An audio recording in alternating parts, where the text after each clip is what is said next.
Jagged. At some point in one's unfoldment, they have seen enough, they have gone through enough to see that freedom is the only taste that's worth tasting. Things just don't do it. If you are not through with things, then you are either for them or against them. You feel that by having more, you will be better. Or you feel that by having less, you will be better. These states are the same.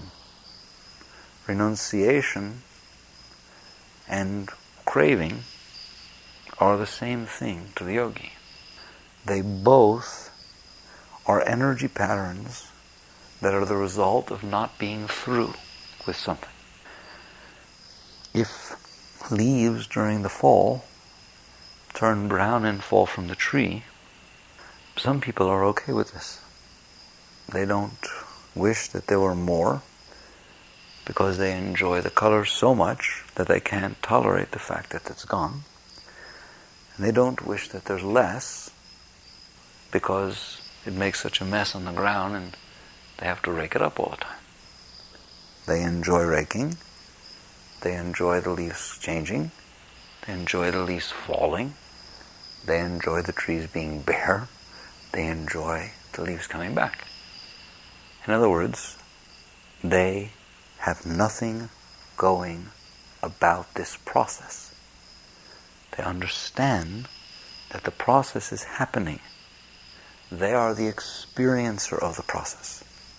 Why then would one permit their mind to develop a concept or a view or an opinion concerning the process of the changing and falling leaves?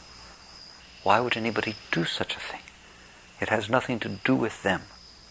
It's just happening. And they are the experiencer of this. This being who sits in this state is what we call through with the changing of leaves.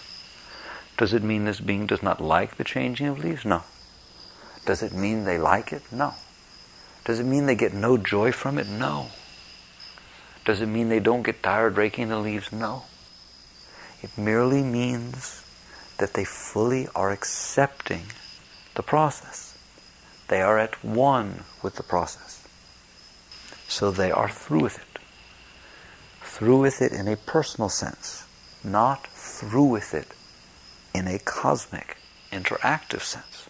Through with it really means through with you concerning it. You're not through with it.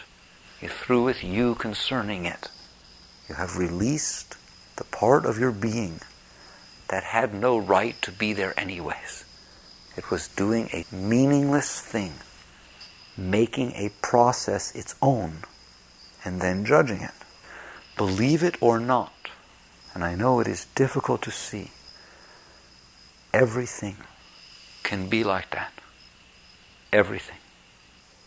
There is nothing that is different than anything else. Nothing. It is all a process that is happening outside of you.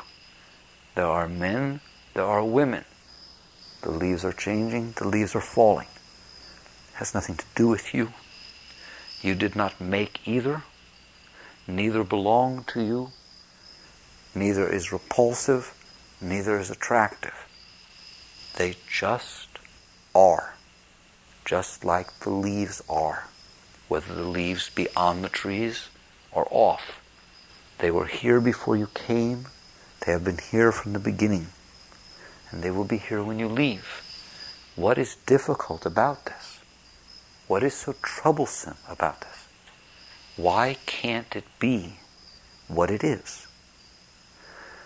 Because we formulate within ourselves concepts, opinions, views, preferences, beliefs, likes and dislikes concerning things that are none of our business. That indeed is what we do all the time, is attempt to develop within ourselves a complete world which is of our fitting. So now it is not a question of man or woman. It is not a question of leaves or not leaves. It is a question of how does it fit what I built inside of me. Does this woman or this man have anything to do with this dream world that I dreamt up inside of me? If they do, then I am not okay with how they are. I am only okay with how I am. I am only okay if they match me. This is how the ego gets so self-centered. Ego is self-centered. That is what ego means, is this process that I'm discussing. The process of taking a completely harmonious, free world, which was not made by you, and making it your own, is a process of pulling things into you, is a process of self-centeredness. Everything's seen in terms of you, isn't it? Don't be embarrassed. Me too.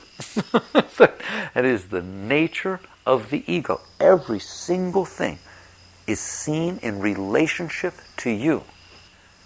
Just watch any minute of your day. Watch when you're driving in traffic. Watch any noise. Watch anything.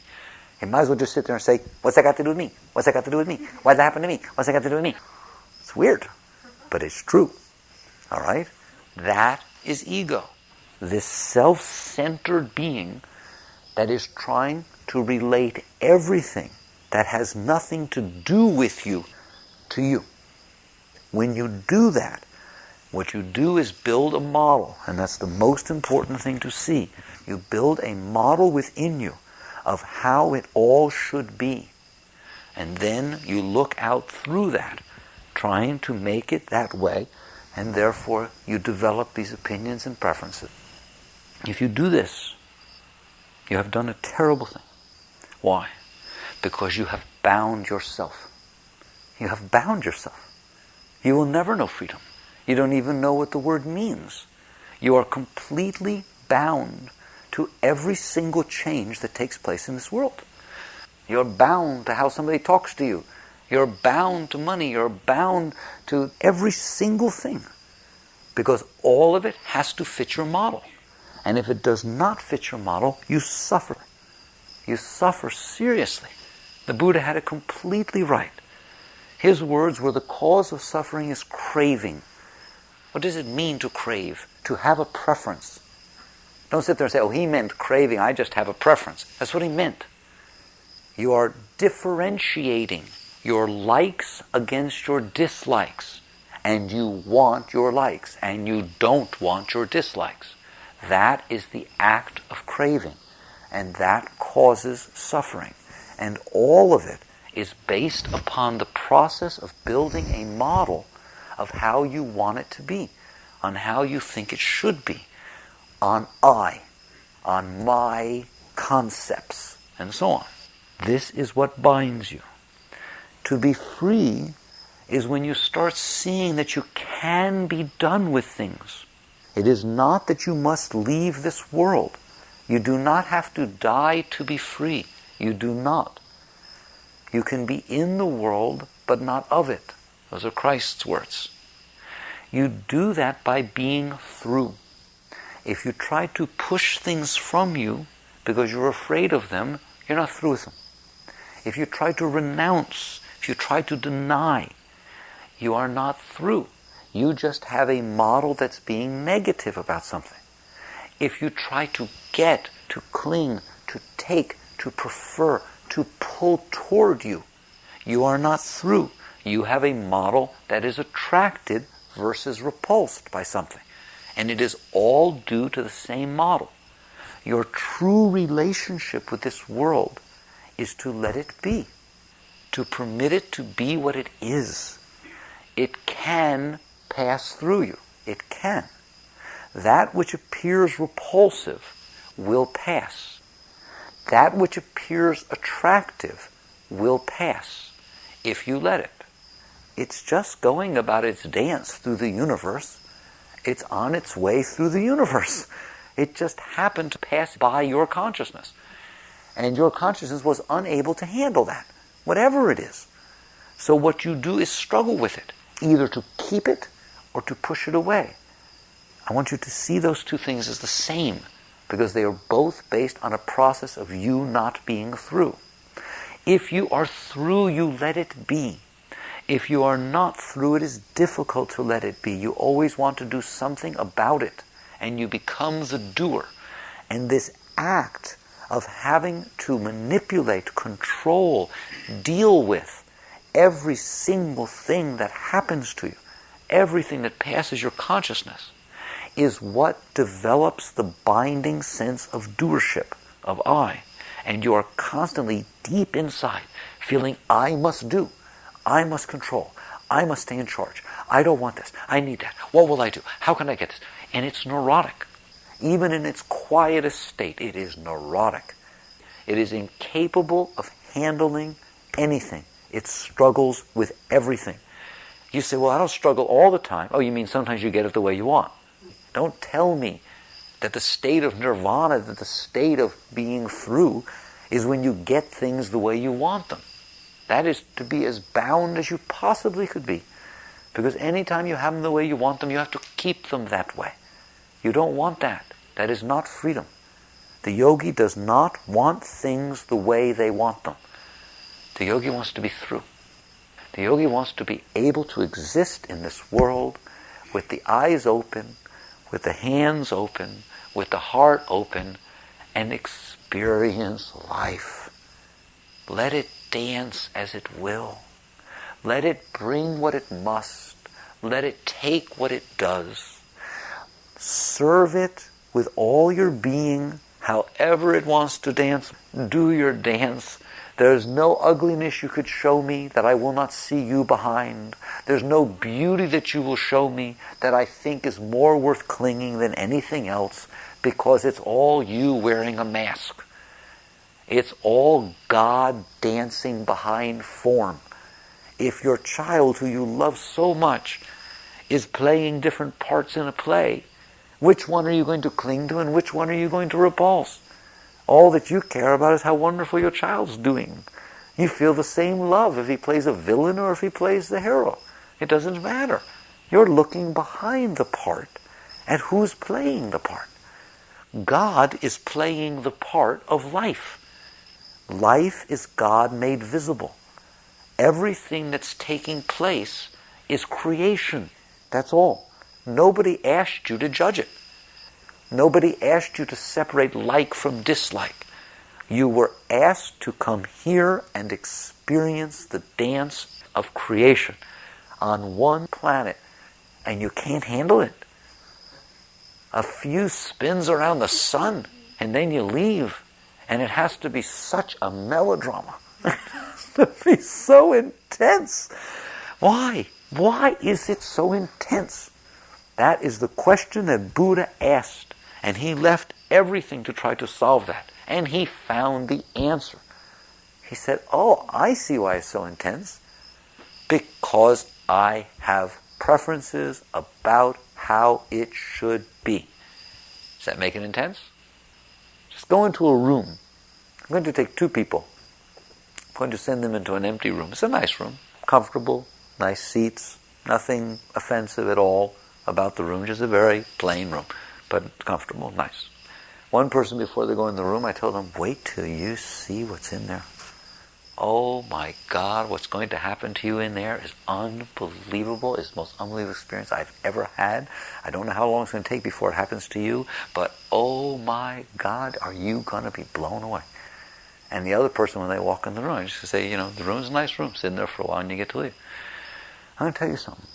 One person has a chance of walking in that room and having a reasonably resting experience in the process of their life. The other person is going to suffer. If nothing happens in that room, by the time they come out of that room, they are going to be in bad shape. Why? Because you have a preconceived notion of what is going to take place. You have a model, you have a concept, you have a belief, you have a hope, You have a dream. All the words are the same, aren't they? Look how I used every one of those words, but they're talking about the same thing. They're talking about something that's in your mind about what's out there. And that makes you suffer. And if you never learn anything else, learn that. You make you suffer. You develop these models and concepts which do nothing but make you suffer. Even if you get what you want, you worry about losing it. You are bound. You cannot be free. You are bound to that model. There is no greater prisoner than the soul who is caught behind the concepts. It cannot experience and it cannot express. It has to be very tenuous in everything it does. It has to check, will this help? Will this work? Will this get me what I want? Should I do this now? Should I try? There's no spontaneity. There's no naturalness.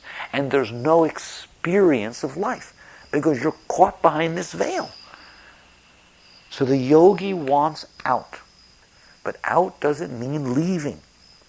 Out means letting go of the model. Remember that.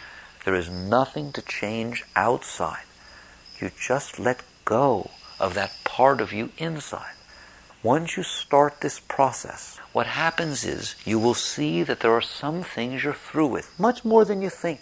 You're in there putzing around with little stuff that you don't need to play with.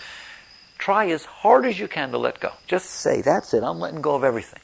Once you even decide to do that, that's when it starts, not finishes. When you finally dare to face the battle and say, okay, I'm just going to let it all go, and you realize some stuff doesn't go.